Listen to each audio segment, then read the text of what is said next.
श्रीहरी जगत पिता दूर करीतो व्यथा ऐका सत्यनारायणाची कथा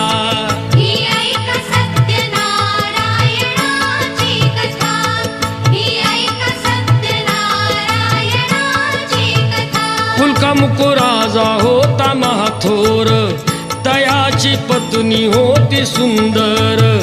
नदी किनारी एकदा त्यांनी घातली महापूजा दोघांनी आले एक नौका त्याच मार्गानी नाव भरलेली पूर्ण द्रव्यानी होती व्यापारी साधू बाण्याची रीत पाहण्यास आला पूजनाची उल्कामुक त्यास